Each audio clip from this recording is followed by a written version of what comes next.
কলকাতার ময়দানে অবস্থিত ভিক্টোরিয়া মেমোরিয়াল রানী ভিক্টোরিয়ার উদ্দেশ্যে নির্মিত একটি ঐতিহাসিক মার্বেল সৌধ। কিভাবে যাবেন সেখানে, টিকিট প্রাইসই বা কত, কী দেখবেন সেখানে, তার জানা অজানা বিভিন্ন ধরনের ঐতিহাসিক দিক, এক কথায় A to Z সব তথ্য থাকছে এই ভিডিওতে। তাই একটুও না টেনে ভিডিওটি সম্পূর্ণ দেখার অনুরোধ রইল। চলুন আজকের ভিডিও শুরু করা যাক। সো গুড মর্নিং বন্ধুরা, আজকে জার্নি শুরু করলাম শিয়ালদা স্টেশন থেকে। তো শুরুতেই বলে রাখি খরচের হিসেব। জার্নিটা যেহেতু শিয়ালদা থেকে শুরু করব, তাই শিয়ালদা থেকে ভিক্টোরিয়া মেমোরিয়াল পর্যন্ত পৌঁছাতে যাওয়ার সময় বাস ভাড়া লাগবে 10 টাকা এবং আসার সময় বাস ভাড়া লাগবে 10 টাকা। তাহলে মোট 20 টাকার মধ্যে ঘুরে আসা কমপ্লিট। তো শিয়ালদা থেকে বেরিয়ে সাউথ সেকশন থেকে এই যে মূর্তি দুটো দেখছেন, এর ঠিক সোজা থেকে একটু হেঁটে আসবেন। যেদিক থেকে হাওড়ার বাস ছাড়ে, তো সেদিকে একটু হেঁটে এসে এখানে দেখুন যেভাবে আমি দেখিয়ে দিচ্ছি ঠিক সেভাবে হাঁটতে থাকবেন। আর এর ঠিক শেষে পড়বে NRS হসপিটাল। আর সেই NRS হসপিটালের সামনে থেকেই আজকে আমরা ভিক্টোরিয়া মেমোরিয়াল যাওয়ার জন্য বাস ধরব। আর যদি আপনারা মেট্রোতে আসতে চান তাহলে রবীন্দ্র সদন মেট্রো স্টেশনে নেমে তার 2 নম্বর গেট থেকে বেরিয়ে পড়বেন। তো বাসে উঠে পড়লাম আর আমরা 2 বোনের দুটো টিকিট কেটে নিলাম। টিকিট মূল্য পড়েছে 10 টাকা। চলুন এবার বাস থেকে নামবেন এই শেক্সপিয়র সরণি। আর এই শেক্সপিয়র সরণির ডান দিকে গেলে পড়বে অরবিন্দ ভবন। সেই নিয়ে একটা ছোট্ট ভিডিও আসছে, সেটা পরবর্তীতে আমি দেখাবো। তো যাই হোক, শেক্সপিয়র সরণির এখান থেকে আমরা রাস্তাটা ক্রস করে এখানেই সামনে দেখতে পাবেন বিড়লা প্ল্যানেটোরিয়াম।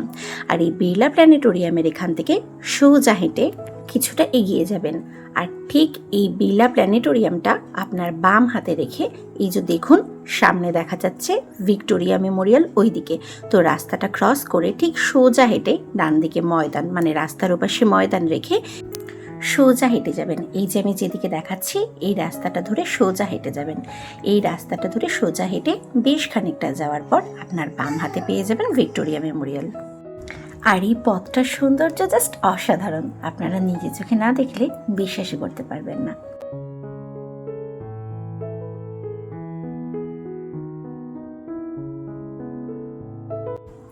আর পথের ধারে ধারে এরকম ভেলপুরি চাট, আইসক্রিম, মেয়েদের বিভিন্ন সাজাগোজার জিনিস, বাচ্চাদের জন্য পুতুল, সমস্ত কিছু রয়েছে। সামনেই দেখছেন টিকিট কাউন্টার।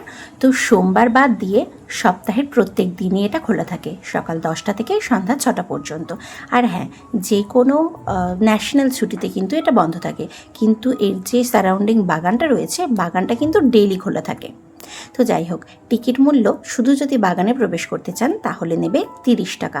আর যদি বাগান এবং মিউজিয়াম পুরোটাই আপনারা ঘুরে দেখতে চান তাহলে টিকিট মূল্য পড়বে 50 টাকা।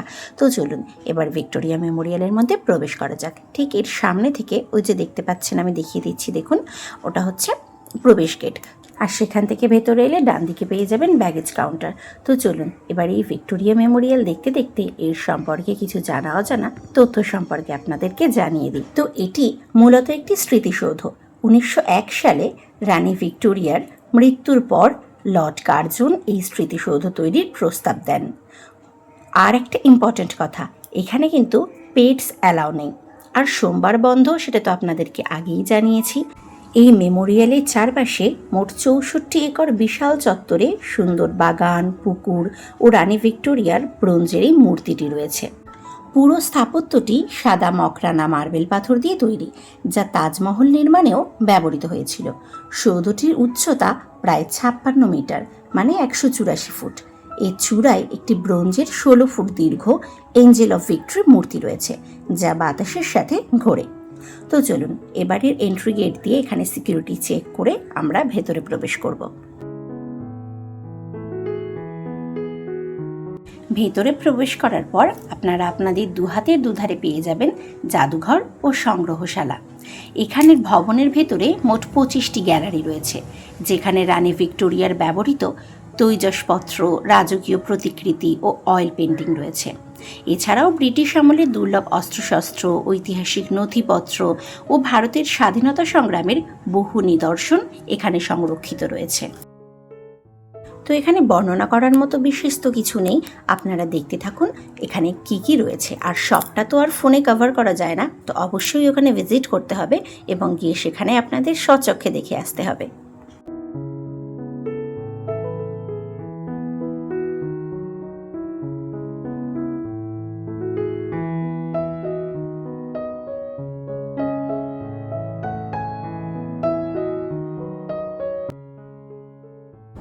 আর এটি হলো এর অরিজিনাল মডেল।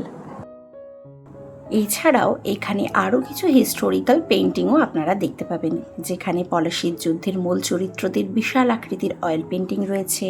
আপনি এখানে নবাব সিরাজউদ্দৌলা, লর্ড রবার্ট ক্লাইভ ও বিশ্বাসঘাতক মীর জাফরের ঐতিহাসিক ছবি ও পোর্ট্রেট দেখতে পাবেন। তাছাড়াও যুদ্ধের পর মীর জাফরকে নবাবের সিংহাসনে বসানো ও ইস্ট ইন্ডিয়া কোম্পানির ক্ষমতা দখলের বিভিন্ন চিত্র এখানে সংরক্ষিত রয়েছেন, তা দেখতে পাবেন।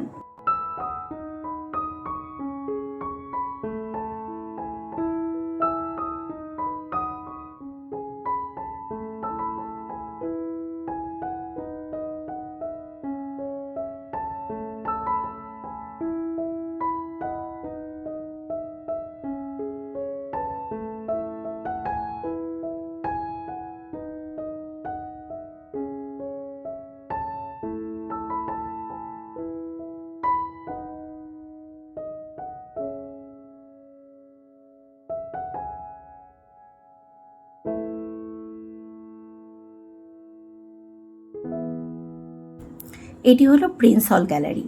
এখানে ব্রোঞ্জ ও পিতলের তৈরি দুটি আসল ফরাসি কামান রাখা আছে। 1757 সালের পলাশীর যুদ্ধক্ষেত্রের একটি চমৎকার প্লাস্টার অফ প্যারিস দিয়ে তৈরি ত্রিমাত্রিক মডেল রয়েছে।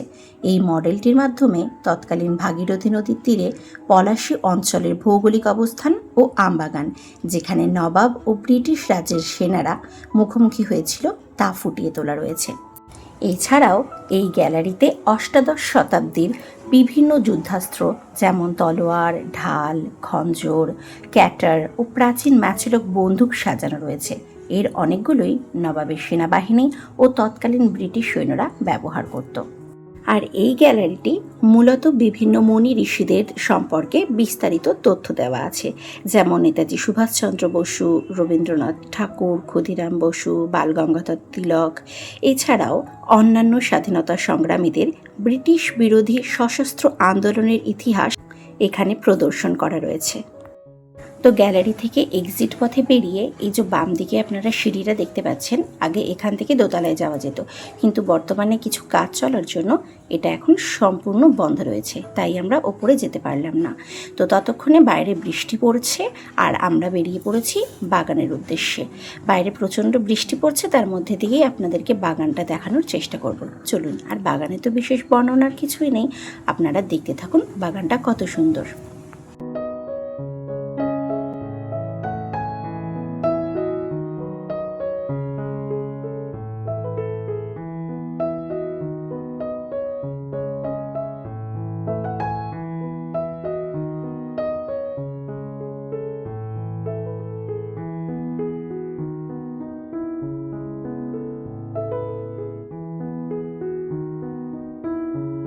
আর ভিডিওটা কেমন লাগলো তা আপনারা অবশ্যই কমেন্ট করে জানাবেন কিন্তু।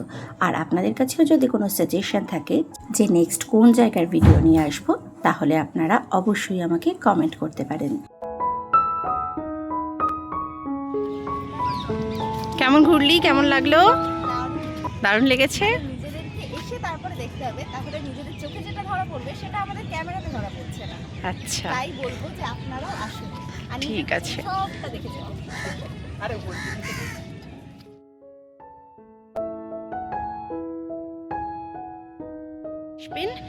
এসে দেখবেন সত্যিই চোখ জুড়িয়ে যাওয়ার মতো প্রকৃতি।